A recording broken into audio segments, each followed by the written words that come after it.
Okay, so today we'll start with a bracket analysis, which sort of looks like this. It's the bottom bracket of a aluminum stick system curtain wall screen, and usually we keep the bottom bracket as dead load bracket.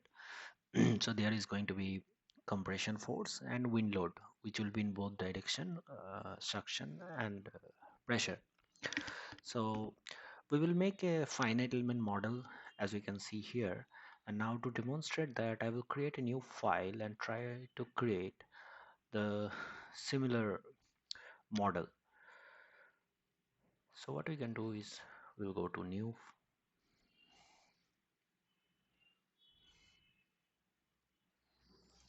name, bottom bracket,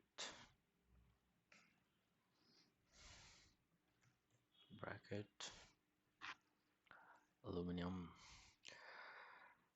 Here we can select our primary material, which is 60826.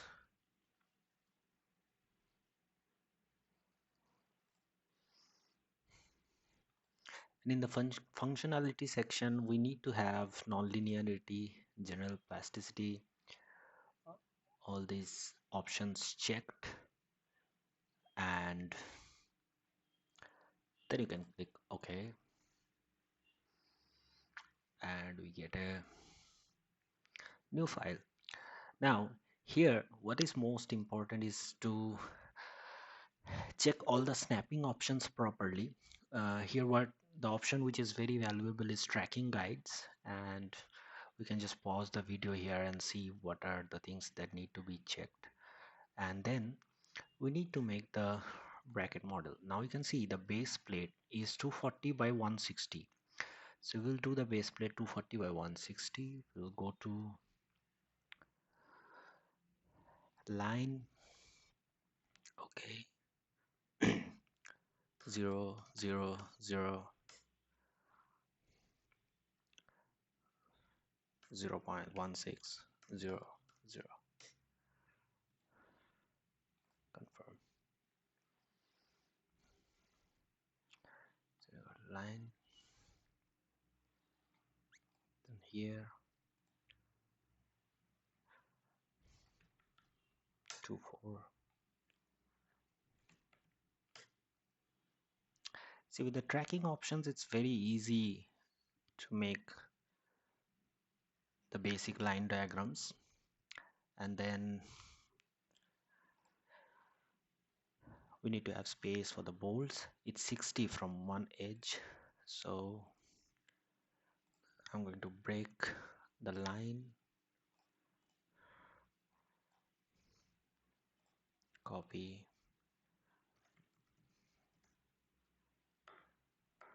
done.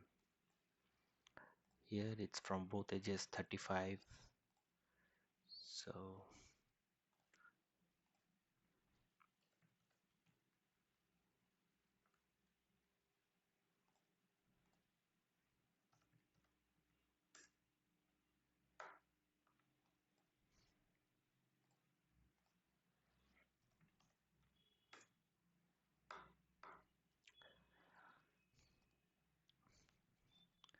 these are our bracket points,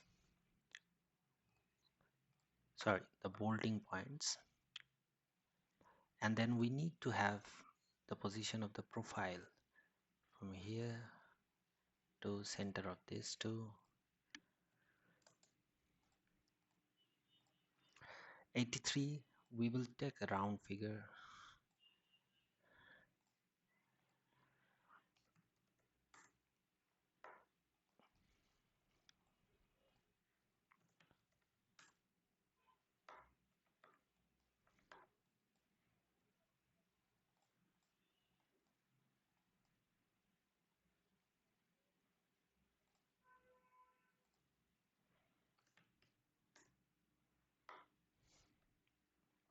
Okay, now we are going to add plate elements. So here we can see the option 2D members. In all workstations, 2D members, plate, 6082T6, which we are going to use. Thickness, base plate thickness, let's say 10 mm. Okay, and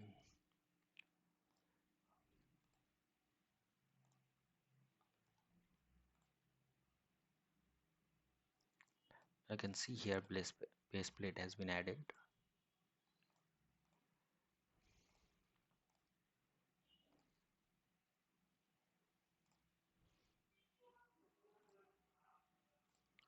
Then we will add the fin plates.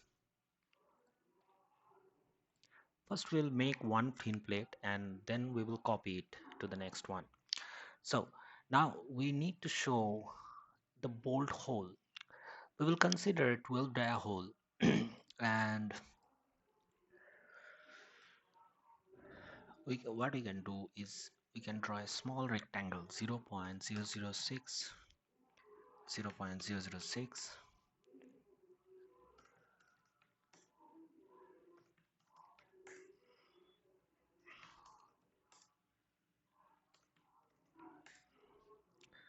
0.06 06. Done.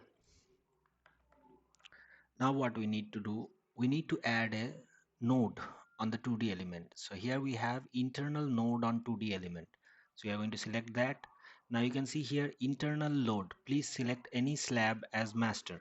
So you are going to select this slab as master, and this is going to be one node, and this is going to be another node. Confirm.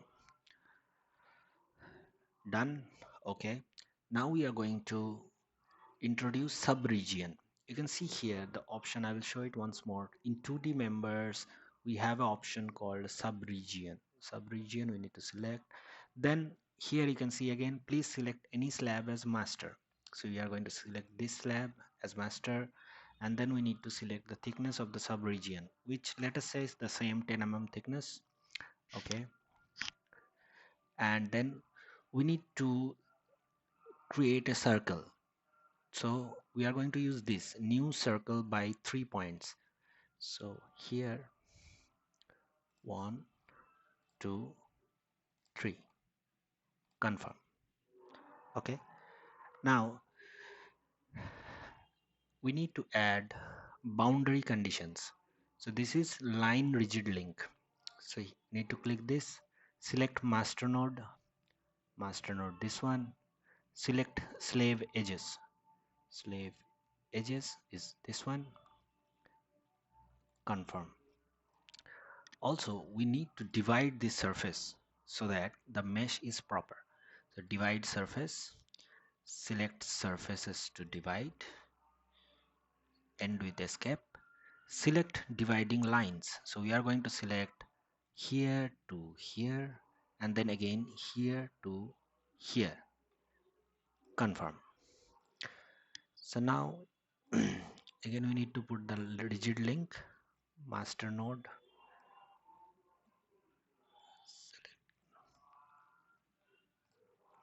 yeah. So now we can copy this thing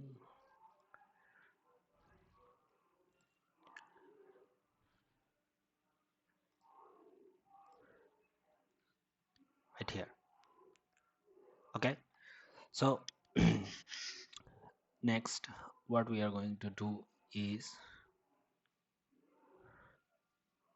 yeah, we need to create this hole. All right, so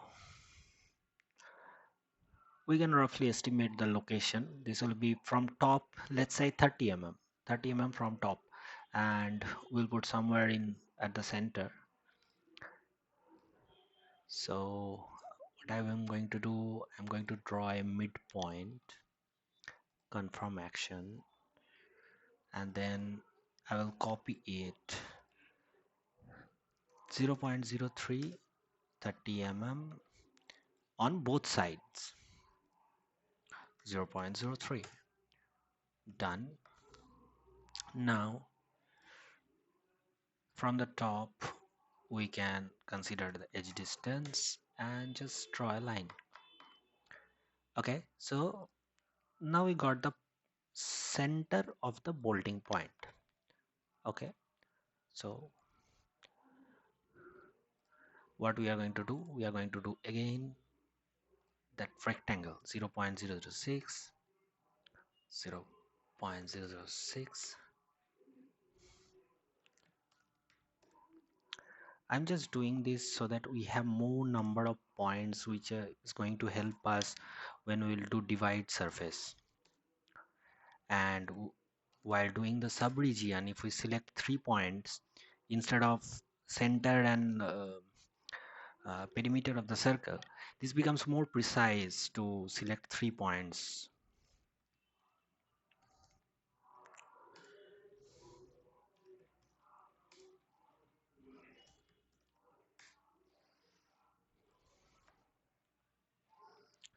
Sub-region again, slab as master, this slab 10 mm, okay, 3 points.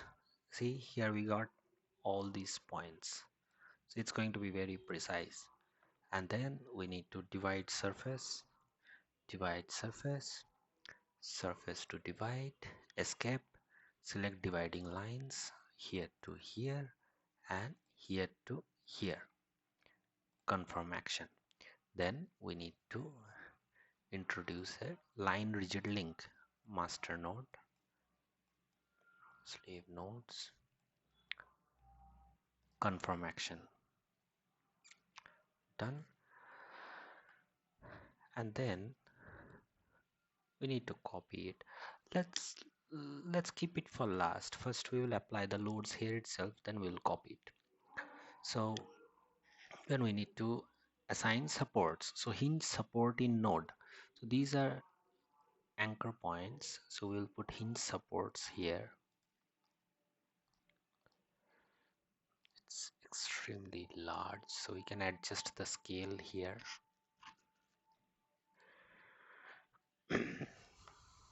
And then we need to assign surface support on 2D.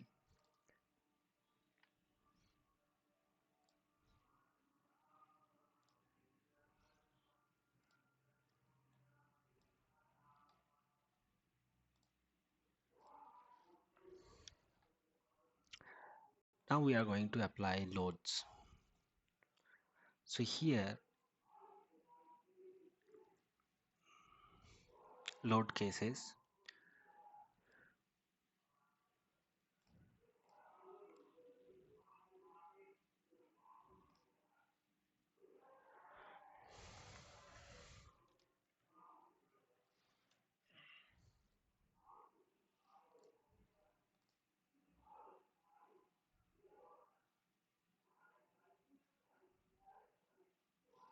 I'll show you here from the previous file how it was done there. You see here self weight, nodal load case 1, ULS, nodal load case 2, these are the reactions. And then in combinations, this is not very important because we are going to do nonlinear analysis anyway, so we can directly put the combinations in nonlinear combinations section, which is the next one here. Okay, so here we will go load cases,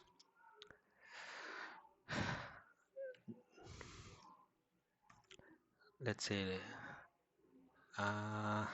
nodal load 1.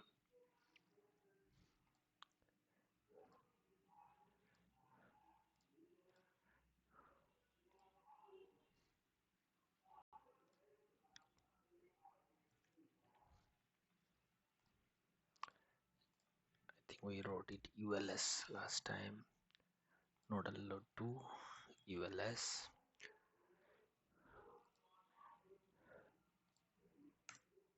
enter, close. So here we can see we have both load cases NL1 and NL2. Under NL1, now we are going to apply the nodal loads from this option, point loads. In point load, we need to define the force in the and the direction. Let's see here how much load was there. 1 kilonewton vertical, 2 kilonewton horizontal. We can consider like that. 1 kilonewton vertical in Z direction. Okay, confirm.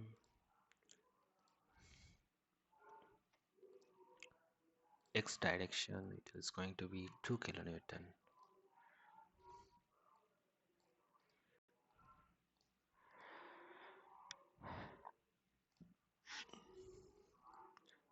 And NL2, it will be minus 2.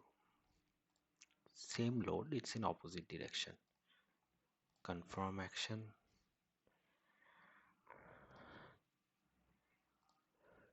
Z direction.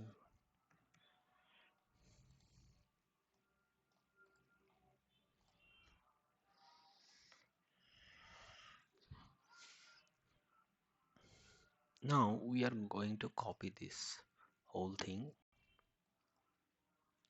See, we can select like this from the right side, which will select the entire thing. Then we can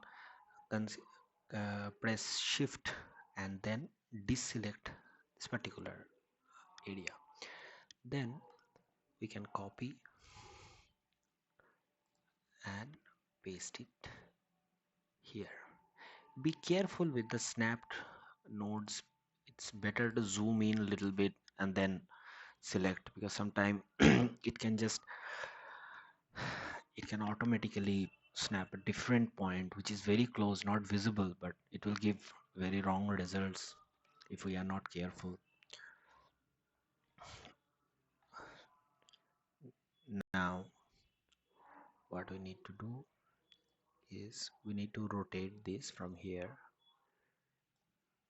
It's visible, it's easy to select from here and then rotate it.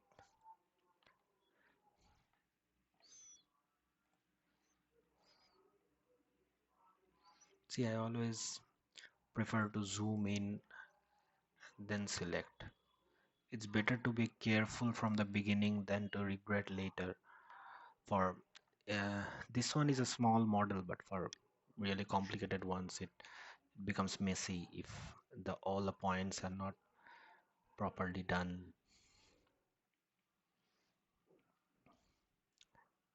Okay, now we can see for both load cases the loads are applied. Now we need to put nonlinear combinations. So NC1 will be self weight plus NL1. Okay, and then NC2 will be this one.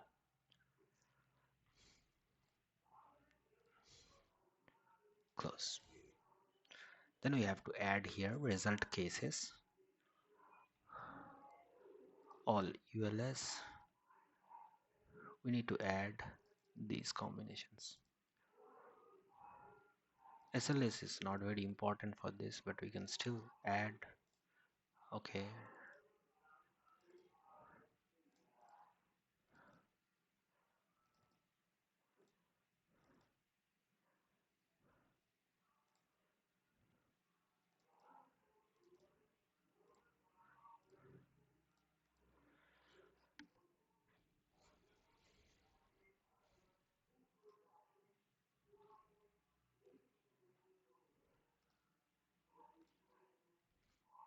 so this is our bracket.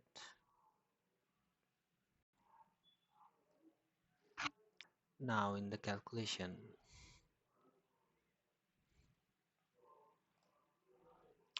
here we need to select nonlinear analysis and then average size of 2D element is supposed to be 0.01, as small as possible. Advanced mesh settings, usually we don't need to touch these things. Second order Timoshenko, maximum iterations, calculate.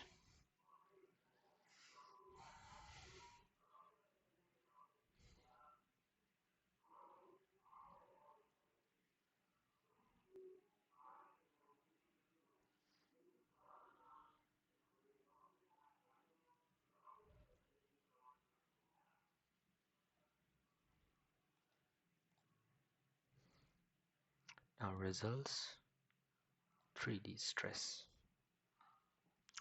So you can see the stresses here. Let's say load cases, we will select here class. So all ULS. Then we will get principal magnitude sigma E. See, it's 54.2.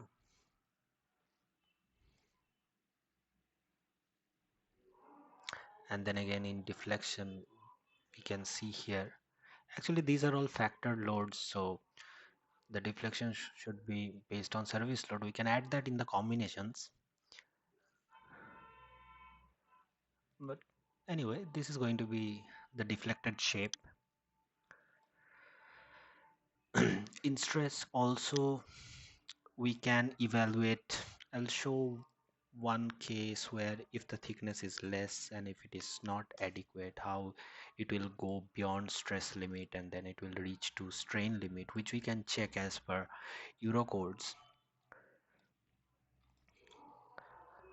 It is allowed up to a certain limit which is prescribed in the code.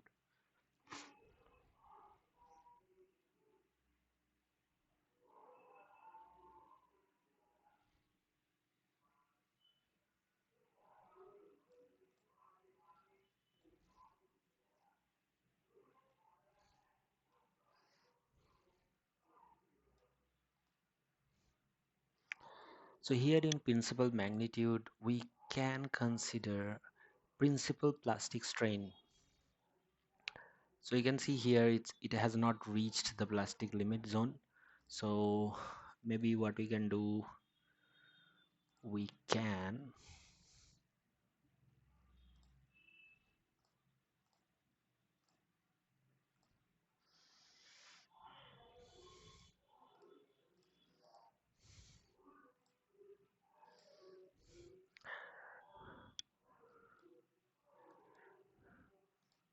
add more loads and see. Let's say instead of 2 kilonewton, if I put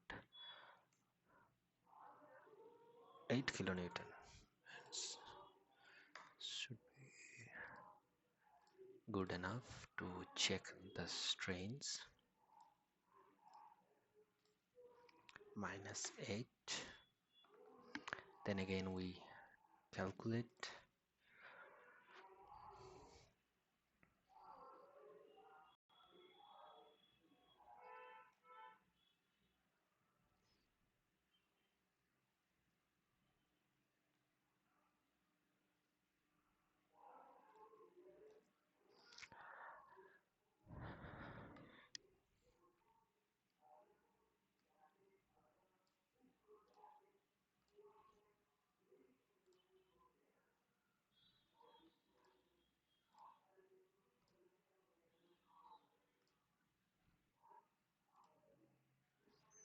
Mm.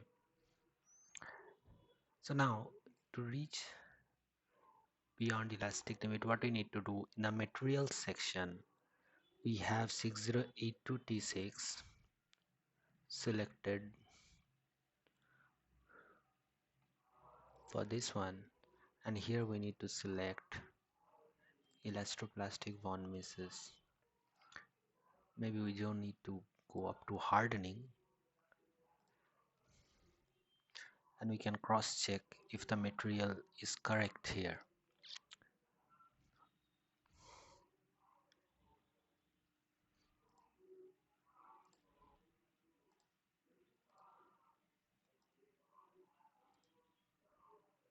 Also sub-region. Okay, calculate.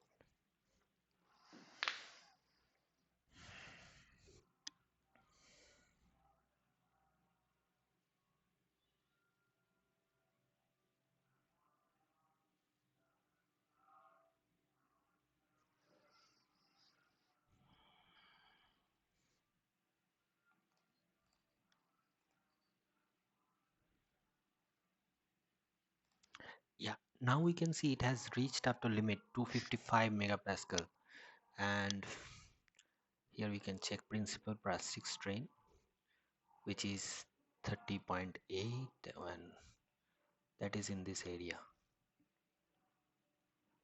Obviously, for the it will be better if we don't put the thickness on the bolt locations. See here, we can select the whole thing, then subregion. Subregion does not need to be, it can be minimum thickness, let's say 3 mm. Then the model will look much better.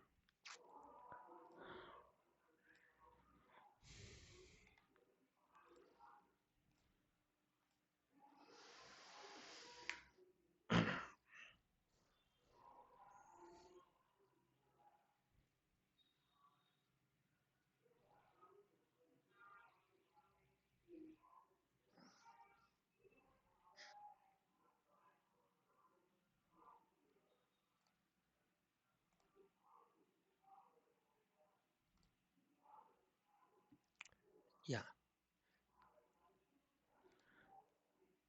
so these are all the principal stress components. Sigma 1.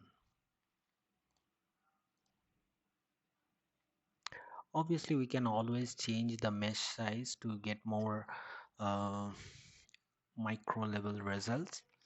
Uh, it's okay to consider 10 mm, but we can also consider surface mesh refinements, which is a very good option. It will change the mesh behavior. Surface mesh refinement, which we can consider 0.005. Actually, here we have quite good mesh done, but it can be better.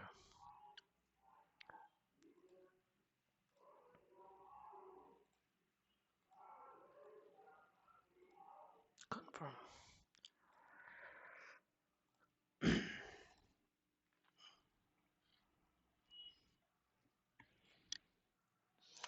We cannot go too much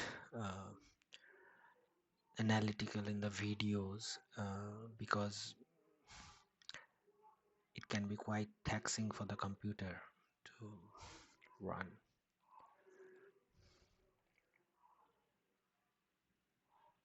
Yeah, you can see here now the mesh is much refined. Yeah, that in the previous one, if you go back, there was a sort of like a triangular shape formation which is not there anymore. So yeah, well, so this is how can we can do a simple bracket calculations, finite element checks in SCIA Engineer. Thank you. See you guys in the next one.